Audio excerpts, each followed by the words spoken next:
Focus reality and agro farming వారు premium farm land projects మన పొలం ఫేజ్ 1, 2 మరియు 3 కంప్లీట్ చేసుకొని మన పొలం phase 4 Wasar village at Narayana Khed లో ఆగస్టు 15 ఇండిపెండెన్స్ డే రోజు గ్రాండ్ లాంచ్ చేయడం జరుగుతోంది. లాంచింగ్ మరియు ఇండిపెండెన్స్ డే సందర్భంగా 5 గుంటాస్ ల్యాండ్ అవుట్ రేట్ లో బుక్ చేసుకున్న వారికి 1,50,000 రూపాయల డిస్కౌంట్ తో పాటు 2 గ్రాముల గోల్డ్ ఫ్రీగా ఇస్తున్నారు. పూర్తి వివరాలకు సంప్రదించండి. నమస్కారం అందరికి. వాళ్ళ మనతో పాటు మన స్టూడియోలో వేదిక ఆస్ట్రాలజీ అయిన అనుపమ గారు ఉన్నారు. Hearty welcome to studio. మరి ఈసారి ఈ కంటెంట్ ఏంటంటే మనకి ఫస్ట్ ఏంటంటే ద్వాదశ రాశుల్లో రాహు కేతు అనేది హాట్ టాపిక్. చాలా మంది రాహు ఇలా ఉంటే, రాహు మన గ్రహం అంటే రాహు గ్రహం అనేది మన రాశిలో ఉంటే ఇలా జరుగుతుంది, కేతు ఉంటే ఇలా జరుగుతుంది. కొన్ని రాశుల వాళ్ళకి పాజిటివిటీ వస్తుంది, కొన్ని రాశుల నెగిటివిటీ వస్తుంది అనేది అందరికీ తెలిసిన విషయం. అసలు రాహు కేతు అంటే ఏంటి, ద్వాదశ రాశుల మీద ఎవరికి ఎలా ఉంటే పాజిటివ్ వస్తుందా, నెగిటివ్ వస్తుందా, ఒకవేళ పాజిటివ్ గా ఉంటే ఇంకా మంచి పాజిటివిటీ రావడానికి పరిహారాలు, నెగిటివ్ ఉంటే నెగిటివ్నెస్ పోయి కొంచెం పాజిటివ్ గా రావడానికి పరిహారాలు. అసలు రాహు కేతు అంటే ఏంటి? కొంతమందికి ఆల్రెడీ పరిజ్ఞానం ఉండొచ్చు, జ్యోతిష్యం తెలిసిన వాళ్ళకి, అంటే ప్రొఫెషనల్ గా కాకుండా కొద్దిగా తెలిసిన గ్రహాల గురించి తెలిసిన వాళ్ళకి, తెలియని వాళ్ళ గురించి ఒక చిన్న ఇంట్రో అన్నమాట. బేసికలీ రాహు కేతు అనేది ఏంటంటే ఛాయాగ్రహాలు అంటారు అనమాట, షాడో ప్లానెట్స్ అంటారు వీటిని. ఇవి మనకి ఎప్పుడైతే మనము సోలార్ సిస్టమ్ లో చూసుకుంటామో మనకి అవి విజిబుల్ కంటికి కనిపించవు అనమాట, నేకెడ్ ఐకి కనిపించవు. సో ఇది ఒక మిడ్ పాయింట్, చంద్రుడి మిడ్ పాయింట్ దగ్గర నుంచి క్యాలిక్యులేట్ చేసుకొని ఇచ్చే నోట్స్ అంటారు అనమాట వీటిని. ఈ రాహుకేతు గ్రహాలు ఛాయాగ్రహాలు అని చెప్పాను కదా, ఇవి ఎక్కువ మట్టుకు వక్రీగతిలోనే తిరుగుతూ ఉంటాయి అనమాట. మన జన్మ జాతకంలో కూడా ఆర్ అని రాసి ఉంటుంది, రాహుకేతు పక్కన ఆర్ అని రాసి ఉంటుంది, అంటే రివర్స్ లో యాంటీ క్లాక్ వైజ్ తిరుగుతూ ఉంటాయి. సో యాంటీ క్లాక్ అంటే అన్ని గ్రహాలు క్లాక్ వైజ్ లో తిరిగేటప్పుడు రాహుకేతు మాత్రం ఎందుకు యాంటీ క్లాక్ వైజ్ తిరుగుతూ ఉంటాయి అంటే ద మెయిన్ రీజన్, అసలు మెయిన్ రీజన్ ఏంటి అంటే మన యొక్క గత జన్మలో నుంచి వచ్చిన కర్మిక్ బ్యాగేజెస్, కర్మాస్ ఏవైతే తెచ్చుకుంటామో ఆ కర్మకి సంబంధించిన ప్లానెట్స్ ఎక్కువ మట్టుకు వెయిటేజ్ ఉండేది రాహుకేతుకు ఉంటది అనమాట. ఈ కలియుగంలో రవి మనకి ఎట్లాగో ప్రత్యక్ష దైవం, మనం ఎప్పుడు చెప్పుకుంటూ ఉంటాం కదా, రవి కంటే కూడా కలియుగంలో పవర్ఫుల్ ఉన్న గ్రహం ఏంటి అంటే రాహు. సో మనకి కలియుగంలో మెయిన్ ప్లానెట్ రాహు అయిపోతుంది అనమాట. సో రాహు రిప్రజెంట్ చేసే కారకత్వాస్ ఏంటి అని అనుకుంటే మోడర్న్ టెక్నాలజీ. ఇది మనకి క్లాసిక్స్ లో మెన్షన్ చేయలేదు మోడర్న్ టెక్నాలజీ, ఎందుకంటే పరాశ్రముని రాసినప్పుడు ఇంత ఫాస్ట్ టెక్నాలజీ లేకుండా కదా. సో మనకి టెక్నికల్ ఫీల్డ్ కి సంబంధించిన ఏదైనా సరే సూపర్ హై అండ్ ఉన్న సాఫ్ట్వేర్స్ అవ్వచ్చు, అప్లికేషన్స్ అవ్వచ్చు, అన్ని కూడా రాహు రూల్ చేస్తుంది. అంటే ఇన్ఫర్మేషన్ టెక్నాలజీనే కాకుండా మెడికల్ లో కూడా మనకి ప్రామినెంట్ గా ఉండే న్యూ మెడికేషన్స్ ఏవైతే ఉంటాయో, న్యూ ఇన్వెన్షన్స్ ఏవైతే ఉంటాయో అన్ని కూడా రాహుకి కన్సిడర్ చేస్తారు. మనకంటే భిన్నంగా ఆలోచించే వ్యక్తులు ఎవరైతే ఉంటారో, అంటే అన్కన్వెన్షనల్ మైండ్ సెట్ ఏదైతే ఉంటుందో అదంతా కూడా మనకి కొద్దిగా రాహుకేతు పవర్ఫుల్ సిచ్యువేషన్ ని బట్టే ఉంటాయి అనమాట. ఫారెన్ ప్లానెట్ అని కూడా అంటారు వీటిని. రాహుకేతు రెండు కూడా కొద్దిగా ఫారెన్ కి సంబంధించి, అంటే మన నేటివిటీకి కాకుండా కొద్దిగా భిన్నంగా ఉండేదంతా కూడా రాహుకేతు కిందకే వస్తాయి. సర్పగ్రహాలని కూడా అంటూ ఉంటారు అనమాట రెండింటిని. సముద్ర మంథనం జరిగినప్పుడు ఎప్పుడైతే దేవతలకి అసురులకి జరిగిన ఆ particular war kind of situation లో ఒక స్నేక్ 2 పార్ట్స్ గా కట్ అయినప్పుడు 1 పార్ట్ ఆఫ్ బాడీ రాహు అవుతుంది and the other lower part వచ్చేసి కేతు అవుతుంది అనమాట. సో రాహుకి ఏంటంటే పొట్ట వరకే ఉంటుంది, అందుకే డైజెస్టివ్ సిస్టమ్ ఉండదు అనమాట రాహుకి. సో దీని వల్ల ఏంటంటే ఎంత ఇంటేక్ చేసినా సరే ఆబ్సెషన్ కంట్రోల్ అవ్వదు అనమాట. అంటే ఎంత తిన్నా కూడా ఒక సంతృప్తి అనేది ఉండదు రాహుకి. కేతుకి ఏంటంటే తల భాగం ఉండదు కాబట్టి ఏం కనిపించదు, సో ఒక డార్క్ జోన్ లోనే ఉంటది అనమాట కేతు. రాహునేమో సర్పాలతో కనెక్ట్ చేస్తారు, కేతుని ఏంటంటే ప్రేత స్పిరిట్స్ ఉంటాయి కదా వాటితో కనెక్ట్ చేస్తారు అనమాట. సో ఇప్పుడు మెయిన్ గా చెప్పేది ఏంటంటే బేసికలీ రాహుకేతు చాలా ప్రామినెన్స్ ప్లే చేస్తుంది మన హారోస్కోప్స్ లో. ఇండివిజువల్ గానే ఉంటే మన జన్మ జాతకంలో ఏ వేరే గ్రహాలతో కలవకుండా ఉంటే బెస్ట్ అనమాట. అంటే ఎక్కువ కర్మ లేదు, ఆ పర్టికులర్ భావానికి సంబంధించి మాత్రమే వాటి యొక్క దశ అంతర్దశలు వచ్చినప్పుడు రిజల్ట్స్ ఉంటాయి. కానీ వేరే గ్రహాలతో కనుక కలిసి ఉంటే ఖచ్చితంగా ఆ పర్టికులర్ ఎనర్జీని సక్ చేసేస్తుంది అనమాట. వేరే గ్రహాలతో కలిసి ఉంటే ఆ యొక్క ఎనర్జీ రాహుకేతుకు ఉంటుంది. ఆస్ట్రోనామికల్, ఎందుకంటే ఇది ఆస్ట్రోనామికల్ పాయింట్ ఎందుకు చెప్తున్నానంటే కొంతమంది జ్యోతిష్ విషయం ని బిలీవ్ చేయని వాళ్ళు ఎవరైతే ఉంటారో సైంటిఫిక్ రీజన్ గా బ్లాక్ హోల్స్ అని చెప్పుకుంటూ ఉంటాం అన్నమాట. మనకి ఇప్పటి వరకు సైంటిస్టులు కూడా ప్రాపర్ గా డిస్కవర్ చేయలేదు ఆ బ్లాక్ హోల్స్ ఎనర్జీ అనేది ఏంటి అంటే. ఒక వాక్యూమ్ లాంటి ఎనర్జీ ఉంటుంది. ఇప్పుడు వాక్యూమ్ క్లీనర్ లో మనం ఎట్లాగైతే సకిన్ చేస్తామో ఈ రాహుకేతు ఎనర్జీ కూడా ఇంచుమించు అట్లాగే ఉంటుంది అనమాట. సకిన్ చేసేసే ఎనర్జీ ఉంటుంది వామ్ హోల్స్. సో ఇది మెయిన్ ప్రామినెన్స్ అయిపోతుంది. ఎక్కడైతే మన జన్మ జాతకంలో రాహు ప్లేస్మెంట్ ఉంటుందో ఆ రాహు ప్లేస్మెంట్ కి సంబంధించి మనకి ఈ లైఫ్ లో కర్మస్ కనెక్ట్ అయి ఉంటాయి అన్నమాట. అంటే మనం పాస్ట్ లైఫ్ లో సగంలో వదిలేసి వచ్చిన ఏవైతే బ్యాలెన్స్ ఉంటుందో అదంతా కూడా ఈ జన్మలో క్లియర్ చేసుకోవడానికి రాహు ఎక్కడైతే ఉంటారో అది మనకి సిగ్నిఫికెన్స్ అయిపోతుంది. అదే కేతు ఎక్కడైతే ఉన్నారో ఆల్రెడీ మనం ఆ పర్టిక్యులర్ భావాన్ని మాస్టరీ వచ్చేసింది. అంటే ఒక పిహెచ్డి లెవెల్లో మనం మాస్టరీ సంపాదించేసుకున్నట్టు అనమాట. సో దానిపైన అంత క్యూరియాసిటీ ఉండదు.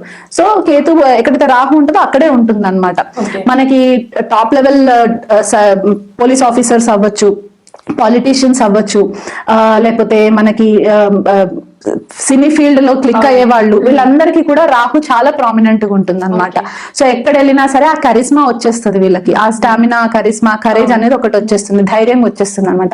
కేతుకు వచ్చేసరికి ఏంటంటే ఎవరి జన్మ జాతకంలో అయినా సరే కేతు చాలా మంచి భావాలలో ఉండి గురువుతో కలిసి ఉన్నా లేకపోతే రవితో కలిసి ఉన్నా ఇట్లాంటి కాంబినేషన్స్ కొద్దిపాటిగా మనకి స్పిరిచువల్ అవేక్నింగ్ కి కూడా ఆధ్యాత్మికమైన దారిలోకి తీసుకెళ్లడానికి పాసిబిలిటీ ఉంటుంది. ఇప్పుడు గురువు ఏమో మనకి రిలీజియస్ కంటెంట్ చూపిస్తే కేతు వచ్చేసి ఏంటంటే మెటాఫిజికల్ అన్నమాట. అంటే మనకి రిలీజన్ కంటే కూడా ఒక స్టెప్ అధికంగా ఉండే ఒక దారిలోకి మనల్ని కేతు తీసుకెళ్తారనమాట. ఒక మోక్ష మార్గంలోకి తీసుకెళ్లడానికి మనకి కేతు చాలా ఇంపార్టెంట్ అయిపోతుంది. రాహు ఏంటంటే మనకి ప్రెసెంట్ లైఫ్ లీడ్ చేయడానికి.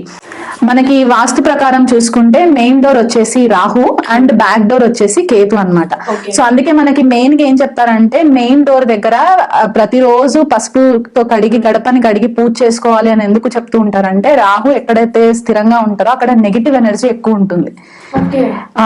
నెగిటివ్ ఎనర్జీ ఎక్కువ ఉంటుంది కాబట్టి ఆ క్లియరెన్స్ ఒకటి మాత్రము రెగ్యులర్ గా చేసుకుంటూ ఉండాలన్నమాట. సో ఎవ్రీ ఫ్రైడే పసుపుతో కడిగేసేసి పసుపుతో బొట్లు పెట్టి పోగొట్టుకోవడానికి, ముగ్గులు వేసుకొని పెట్టుకోవడానికి, నీట్ గా అలంకరించుకోవడానికి, అదొక పాజిటివిటీ క్రియేట్ చేయడానికి. అండ్ బాత్రూమ్స్ ని కూడా మనకి రాహుతోనే కనెక్ట్ చేస్తారు. సో అది ఎప్పుడైనా సరే ఎక్కడైనా ఎవరింట్లో అయినా సరే నెగిటివ్ ఎనర్జీ ఉందంటే మాక్సిమం మనకి సౌత్ వెస్ట్ డైరెక్షన్ అంటే నైరుతి దిక్కున ఉండే ఆ డైరెక్షన్ ఒకటి, బాత్రూమ్స్ ఒకటి, ఈ 2 ప్లేసెస్ చాలా క్లీన్ గా పెట్టుకోవడానికి మాక్సిమం ట్రై చేయాలన్నమాట. ఎవరింట్లో అయినా వైబ్ బాగాలేదు అని అంటే ఫస్ట్ వాళ్ళకి ప్రాబ్లం వచ్చేది టాయిలెట్స్ దగ్గర నుంచి ప్రాబ్లం వస్తుంది. లైక్ ప్లంబింగ్ ఇష్యూస్ ఫ్రీక్వెంట్ గా రావడము, వాటర్ లీకేజెస్ అవ్వడము, ఇవన్నీ ఉంటాయి అన్నమాట. సో మెయిన్ గా ఈ రాహుకేతు మనకి చెప్పేది ఏంటంటే కర్మిక్ బ్యాగేజ్ ఒక బాండేజ్ లోకి తీసుకెళ్లి ఆ గత జన్మలో నుంచి అవుట్ స్టాండింగ్ బ్యాలెన్స్ ఏదైతే ఉంటుందో అది క్లియర్ చేసుకోవడానికి యూజ్ అయ్యే గ్రహాలు అన్నమాట. బేసికలీ దీని ఇన్ఫ్లుయెన్స్ మాత్రం చాలా ఎక్కువ ఉంటుంది. వాటి నుంచి వచ్చే ప్రాబ్లమ్స్ అన్నిటినీ కూడా శాపాలు కిందకే కన్సిడర్ చేస్తారు. దోషాలు కంటే కూడా శాపాల కిందకే కన్సిడర్ చేస్తారు. ఏ గ్రహంతో కలిసి ఉంటే ఆ గ్రహానికి సంబంధించిన శాపం మనకి రాహుకేతు సిగ్నిఫై చేస్తాయి అన్నమాట. మ్యామ్ ఇప్పుడు సింహరాశిలో రాహు లేదా కేతు ఉంటే ఎలా ఉంటుంది ఒకసారి వివరించండి. సింహరాశిలో రాహు కానీ కేతు కానీ ఉంటే స్పెసిఫికలీ రాహు మనం కన్సిడరేషన్ తీసుకుంటే రాహుకి ఏంటంటే ఇప్పుడు సింహరాశి బేసికలీ ఏంటంటే ఒక లైమ్ లైట్ జోన్ అన్నమాట. అంటే మనకి స్వతహాగా రవి రూల్ చేసే రాశి. కాకపోతే మనకి రాయల్ సైన్ అని మనం ఎప్పుడు చెప్పుకుంటూ ఉంటాం కదా. సో ఒక రాయల్ సైన్ ఇంట్లో రాహు వచ్చి ఉంటే గనక ఆబ్వియస్ గా తను కూడా ఒక రాయల్ లాగే ఫీల్ అవుతారు అనమాట. అంటే ఒక సింహాసనం పైన కూర్చున్న ఫీలింగ్ రాహుకు ఉంటుంది అనమాట ఇక్కడ. సో ఇక్కడ వాళ్ళ లైఫ్ థీమ్ అంతా కూడా ఏంటంటే పవర్ కావాలి వీళ్ళకి, పవర్ హంగ్రీ అయిపోతారు అనమాట. సో వీళ్ళకి పవర్ ఉంటే ఆటోమేటిక్ గా సమస్తం వీళ్ళ దగ్గరకు వచ్చి పడుతుంది అనే ఒక మైండ్ సెట్ ఉంటుంది. సో ఇక్కడ పాజిటివ్ సైడ్ ఏంటంటే పాలిటిక్స్ లో రాణించడానికి చాలా ఫేవరబుల్ కండిషన్ అయిపోతుంది అనమాట. ప్రొవైడెడ్ రవి కూడా ఆ పర్టికులర్ జన్మ జాతకంలో ఉచ్చ పొందుండిన లేకపోతే రాహు అండ్ రవి కలిసి ఉన్న కొన్నిసార్లు అది వేరే దోషాల కిందకి కన్సిడర్ చేస్తారు. బట్ స్టిల్ ఒక రకమైన ఏమంటారంటే చార్మ్ ఇస్తుంది అనమాట. ఒక కరిస్మాటిక్ పర్సనాలిటీ వచ్చేస్తుంది అనమాట రాహుకి సింహరాశిలో ఉన్నప్పుడు. సో పవర్ హంగ్రీ అయిపోతారు చాలా. సో ఈ పవర్ హంగ్రీ ఏంటంటే షార్ట్ టైమ్ లో నేను పైకి తొందరగా ఎదగాలి అనే ఒక మైండ్ సెట్ వీళ్ళకు ఉంటుంది. సో దాని వల్ల ఫాల్స్ అడ్మిరేషన్ లోకి వెళ్లే ఛాన్సెస్ ఉంటాయి. ఫాల్స్ అడ్మిరేషన్ అంటే తప్పుడు ఆకర్షణకి అట్రాక్ట్ అయ్యే ఛాన్సెస్ ఉంటాయి. వాళ్ళు కొన్నిసార్లు ఏమవుతుందంటే షార్ట్ కట్స్ తీసేసుకొని తొందరగా లైఫ్ లో పైకి రావాలి అని చెప్పి కొంచెం డిసెప్షన్ కి పాల్పడే ఛాన్సెస్ ఉంటాయి. ఎవరైనా గైడెన్స్ ఇస్తున్నా కూడా వీళ్ళకి ఒక అహంకారం ఉంటుంది అనమాట, ఫాల్స్ అహంకారం ఉంటుంది.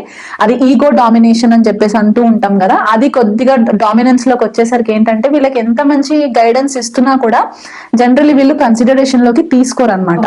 సో దీని వల్ల ఏమవుతుందంటే ఒక స్టేబుల్ గ్రోత్ ఉండాల్సిన టైంలో వీళ్ళకి ఒక లెవెల్ కి వెళ్ళి మళ్ళీ కిందికి పడిపోవడం, ఒక లెవెల్ కి వెళ్ళి మళ్ళీ కిందికి పడిపోవడం. అంటే వీళ్ళకి తెలియంది కాన్సెప్ట్ ఏంటంటే వీళ్ళ ఈగోనే వీళ్ళని డామినేట్ చేస్తుంది, వీళ్ళ ఈగోనే వీళ్ళని కింద పాడేస్తుంది అనేది రాహు సింహరాశిలో ఉన్న వాళ్ళకి ఐడెంటిఫై చేసుకోలేరు అనమాట.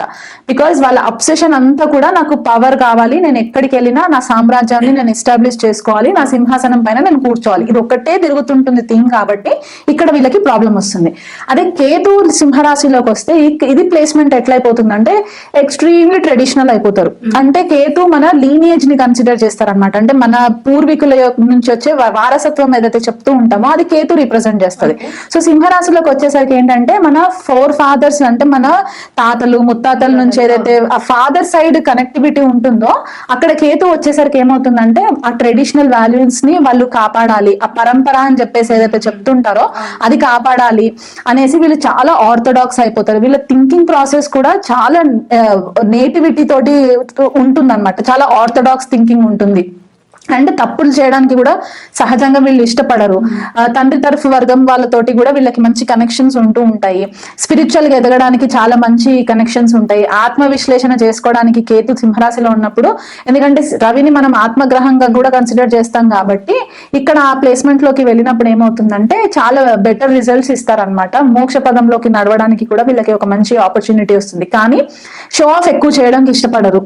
ఇప్పుడు రాహు సింహంలో ఉంటే షో ఆఫ్ ఎక్కువ ఉంటుంది, ప్రైడ్ ఉంటుంది, నేను చాలా సుపీరియర్ క్వాలిటీ అన్న మైండ్ సెట్ ఉంటుంది. అదే కేతు సింహరాశిలోకి వచ్చేసరికి ఏంటంటే నా ఫ్యామిలీ చాలా ఇంపార్టెంట్, నా లీనియేజ్ నాకు చాలా ఇంపార్టెంట్, నా లీనియేజే నా ప్రైడ్, ఇది ఎక్కువ అయిపోతుంది అనమాట. ట్రెడిషనాలిటీకి వాళ్ళు ఎక్కువ ఇంపార్టెన్స్ ఇస్తూ ఉంటారు. సో ఒకవేళ ఈ పర్టిక్యులర్ గ్రహాలు ఈ రాశిలో ఉంటే గనక మెయిన్ గా చెప్పేది ఏంటంటే రవి గ్రహం ఇంట్లో ఉన్నారు కాబట్టి రవికి అర్ఘం ఇవ్వడం. ఎందుకంటే కొన్నిసార్లు ఈ కండిషన్ ఈ పర్టికులర్ ప్లేస్మెంట్ ని పితృదోషం కిందికి కూడా కన్సిడర్ చేస్తారు.